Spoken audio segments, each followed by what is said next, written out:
Hello po sa inyong lahat mga ka-crypto. Ako po si Pinoy Crypto Trader at sa video na ito ay atin pong pag-uusapan ang aking technical analysis dito kay Bonk. Ngayon pong April 23 taong 2024. At ayan, ang atin pong nakikita rito ay ang daily chart time frame nitong si Bonk. At mapapansin po natin na nitong mga nakalipas na araw ay ang kanyang market price ay naglalaro po sa loob ng isang channel pattern na binubuo po ng mga kulay blue na linya natin dito. Isa po itong descending channel pattern kasi pababa. At ngayon ay nitong mga nakalipas lamang na araw, yan ay nagkaroon po tayo ng breakout dito sa kanyang upper portion. Kaya isa po itong bullish breakout or bullish signal na nagsasabi na magpapatuloy na po sa pag-angat sa presyo itong si Bonk. Pero masasabi kong mukhang magkakaranas muna siya ng retest dito sa nabasag na upper portion ng ating channel pattern na ito bago po siya magpatuloy sa kanyang pag-angat sa presyo. Ayan, bago tayo magpatuloy ay nais ko lamang po munang bigyang linaw ang aking disclaimer kung saan ang nilalaman po ng video na ito ay hindi po ito isang financial advice. For education and information purposes lamang po ang layunin nito. Maliban po dito ay nais ko na rin pong magbigay babala na wala pong kahit anumang group chat ang Pinoy Crypto Trader. At check po muna natin yung kanyang performance dito kay market cap. Ang atin po nakikita rito ay ang mga top meme coins by market capitalization or most valuable na mga top meme coins. Yan, syempre, yan po yung laging nangunguna, si Dogecoin. At saka pumapangalawa naman itong si Shiba Inu. Yan, dati ay itong si Dogwifat yung pangatlo ay nagawa pong agawin ni Dogwifat yung kanyang pwesto. Kaya naging pang-apat na lamang itong si Pepe. Pero yung pinag-uusapan po natin ngayon dito ay, yung ating attention po rito ay kay Bonk. Yan, sapagkat si Bonk ay mapapansin po natin na maganda po yung kanyang naging performance nitong nakalipas na 7 araw sapagkat nakapagbigay po siya ng 39.50% na gain. Kaya laki po niyan compared po kay Dogecoin, Shiba Inu at saka Dogwifat na yan, lalong-lalo na itong si Dogecoin. Marami po talagang dismayado ngayon kay Dogecoin kasi compared po sa ibang mga meme coins ay ayan, ang lalaki po ng mga gain na ibinigay ng ibang mga meme coins. Tanging si Dogecoin lamang yung maliit yung kanyang ibinigay na gain. Ayan, ano nga bang nangyayari dito kay Dogecoin? Ayan, bakit ganito? Ayan, mabuti pa si Shiba Inu at saka si Pepe. Ayan, si Fluky. Ayan. At lalong-lalo na itong si Bonk. Ayan, 39.39%. Kaya sa mga top meme coins natin ay itong si Bonk ang best performing po natin ngayon. Yan po ay yung mga top 10 na mga meme coins natin dito. Siyempre, may mas mataas na mga ibang meme coins dito pero siyempre, wala po sila sa top 10. Kaya check natin, may nakita akong 200 po dito. Ayan, si Popcat. Ayan, Popcat na Popcat 215.01% and 215% yung kanyang binigay na gain. Kaya ang laki. Ayan, siya po yata yung pinakamalaki ngayon dito. Ayan, na halos malapit sa top rankings. Ayan, pero mapapansin po natin na yung kanyang market cap ay $375.2 million yung kanyang market cap. Compared naman po rito sa ating mga top rankings dito na umaabot ng billion dollars yung kanilang market cap. Kaya ayan, maski mababa yung naging performance ni Dogecoin itong nakalipas na araw, maski 1.38%, ay ang laki naman po ng kanyang market cap, 22.9%. Kaya siya ang nanatiling top 1. Dito kay Bonk ay $1.3 billion yung kanyang market cap. Kaya dahil dyan ay mga solid po ito, yung matitibay yung kanilang foundation. Yung mga nandito sa ibaba, yung mga maliliit yung kanilang market cap dito, yung matataas nga yung kanilang naibibigay na gain, pero possible po na makaranas ito ng matitinding pagbagsak. Mas volatile po sila. Ayan, ngayon ay check naman po natin yung kanyang performance sa kanyang market cap at saka trading volume. Ayan, bagsak po yung kanyang market cap ng 3.35% at yung kanyang trading volume ay bagsak na rin po ng 51.79%.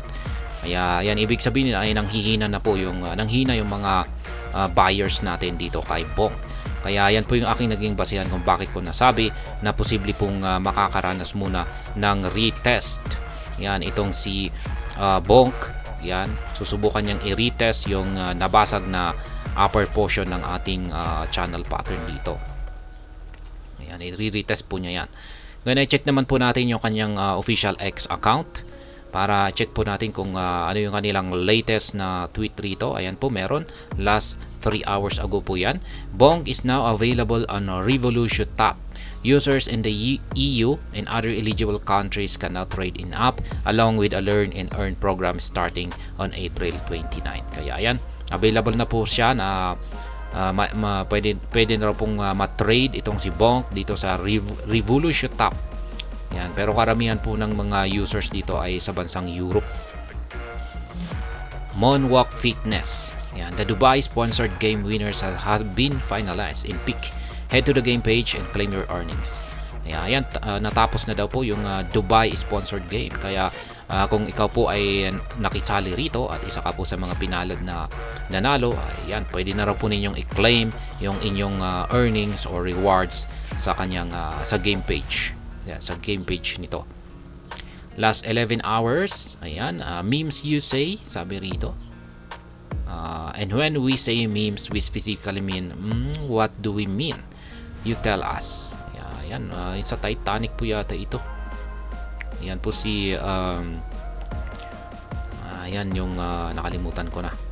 Last 15 hours, good morning to the bunkers out there. Ayan, isang pagbati. Malamang ay umaga po pa talaga sa kanila.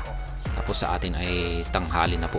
Kaya ayan, mas nahuhuli po kasi sila sa oras dito sa sa western countries. At ayan, balikan na po natin ang pagte-technical analysis dito sa daily chart time frame ni Bonk. At ayan na nga, mapapansin po natin yung nabuong channel pattern po nito. Ayan, yung kulay blue na yan.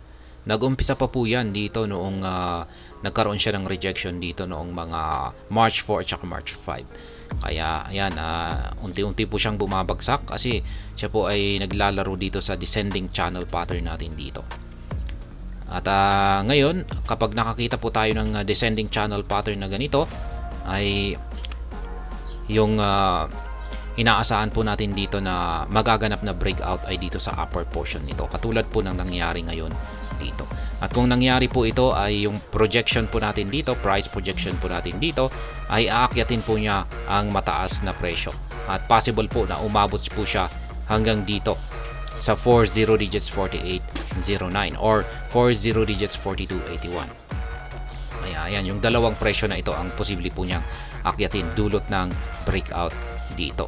Pero sa ngayon ay syempre sa kadalasan ay hindi po ibig sabihin na kapag nagkaroon tayo ng breakout dito ay agad na po siyang bubulusok at aakyat. Ayan. Bihira lamang po yung nangyayari yung ganyan. Sa kadalasan ay nagkakaroon muna ng retest. Ayan, gagamitin po muna niya yung nabasag na upper portion na ito na nagsisilbing upper portion ng ating channel pattern na nagsisilbing support line. Gagamitin po niya itong sahig para magsilbing launchpad nito. Ayan, or kung saan siya buwelo para ito ay tumalbog at umangat sa mataas na presyo. Ayan, mukhang ganyan po yung nangyayari ngayon dito. Ayan, magkakaroon muna siya ng retest. At kaya ang aking price projection po dito ay ganito. Ayan, magkakaroon muna siya, isakto po natin. Ayan, magkakaroon siya ng retest dito. Pagkatapos niyan ay malamang ay magko-consolidate pa siya ng bahagya rito. Pero pagkatapos niyan ay dito na po siya unti-unti or dahan-dahan na aangat. Ayan, or tataas hanggang sa umabot siya sa matataas na mga resistance line natin dito. Sa 40 digits 4281 hanggang 40 digits 4809. Ayan, ganyan lamang po yung aking nakikita rito. Pero, ayan, meron po tayong malaking pero rito. Possible po na magkaroon ito ng failed breakout. Possible po na magkaroon ito ng failed breakout kung sakaling hindi po siya tumalbog rito. May posibilidad po na babalik siya dito sa loob ng channel pattern natin dito. At ito po ay magpapatuloy sa kanyang paglalaro dito sa loob ng ating channel pattern na ito. May posibilidad po na ganyan ang mangyari. At yan na nga, yung gaya ng sinabi ko kanina, ay possible po na ito ay mauuwi sa isang failed breakout at mai-invalidate yung kanyang breakout na ito kapag nangyari yan. Pero wag po tayo mag-alala kasi yung nakikita naman po natin dito sa ating mga indicators ay yan, mukhang may shift na po or pagbabago sa ating trend direction. Mapapansin po natin na lumiliit na yung sukat ng ating Hall Street indicator dito. Sinyalis po yan na mukhang nag-take over na or nag-gain control na ang mga bulls or yung mga buyers. At maliban po dyan ay mas matindi pa yung signal natin dito sa ating QQE mode indicator. Mapapansin po natin dito na ang mga nabubuong QQE bars natin dito ay nandito na po sa upper portion ng ating QQE mode indicator. Sinyalis po yan na nagsasabing bulls na ang may control sa market nitong si Bong. Kaya ayan, mukhang ang nangyayari lamang po rito ay nagpapahinga muna itong si Bonk dulot ng kanyang breakout dito. At maliban po dyan ay nagpapahinga siya para magkaroon po siya ng sapat na puwersa para ito ay umangat sa mas mataas na presyo. Kaya parang ganyan lamang po yung nangyayari ngayon. Pahinga muna. Kasi hindi naman po maganda yung diretsong banat ka ng banat para umakyat. Napapagod din po ang market. Parang tao na rin yan na kailangan na rin po nilang magpahinga. Yan, kasi syempre makakasama po sa kanya yung dire-diretso siyang aakyat.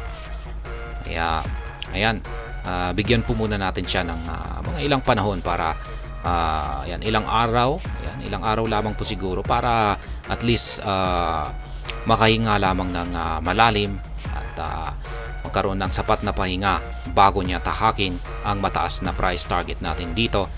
Ayan, dito sa 40 digits 4281 at saka 40 digits 4809. Ngayon ay pagdating naman po sa ating pag-i-spot trading ay ayan, nakabili po ako rito. Yan, ilang beses po matagal pong nagbigay ng pagkakataon itong si Bonk na makabili po tayo rito sa 40 digits 1452 na support line. Kaya ayan, kung sinusundan po nyo yung aking strategy ay dapat nakabili na rin po kayo dito. Sayang at hindi po siya umabot dito. Yan, maski yung kanyang karayom sana dito ay umabot pero bitin. Kaya hindi po ako nakabili rito. Gustong gusto ko pa naman na makabili rito sa 50 digits 989. Ayan, para at least meron akong maipagmamalaki na nakabili ako sa 50 digits 989 itong mga nakalipas na araw. Pero wala. Hindi po talaga umabot yung karayom natin. Pero ayan, masaya na rin po ako kasi nakabili po ako dito sa 40 digits 1452 at ilang beses po niyang medyo matagal-tagal po siyang naglalaro dito. Kaya ayan, dapat ay nakabili na rin po kayo dyan. Ngayon ay nakapag-take profit po ako rito sa 40 digits 2140 at sana ay ganun din po kayo, nakapag-take profit na rin po kayo rito. At syempre wag po lahat. Yan, yung tinake profit ko lamang po rito ay konti lang kasi yan nga, yung prediction ko rito ay possible po na yung breakout na ito ay aakyat hanggang dito. At syempre sa kanyang pag-angat ay sa bawat resistance line natin dito ay magte-take profit ako dito. Ayan, at saka dito na rin. Ayan. Pero yung ultimate target talaga natin dito ay dito. Yan, sa tingin ko ay dito na lang kasi medyo alanganin po tayo rito sa 40 digits 4809. Kaya dito na lang yung safe kasi posibleng dito na po siya magkakaroon ng correction kung umabot po siya rito. Pero hindi natin alam. Depende po kasi sa signal natin. Medyo malayo na po kasi ito kaya medyo mahirap pong i-assess kung ano ang magiging posibleng reaction ni Bong pagsapit dito sa price zone na ito kapag lumapit siya sa price zone na yan. Pero basta yan po yung ating mga pinaka price target dyan. Kaya yan, kumita na naman po tayo dito kay Bonk sa kanyang pag-angat. Kaya ayan, alam kong marami po sigurong nagsasaya sa inyo dyan kasi ayan, nakabili po tayo ng marami rito at tsaka nakapag-take profit po tayo dito. Ayan, at saka malaki pa yung binigay na gain nitong si Bonk. Ayan, gaya nga ng nakikita natin dito kay CoinMarketCap ay si Bonk ay ayan, 40.06% yung kanyang binigay na gain.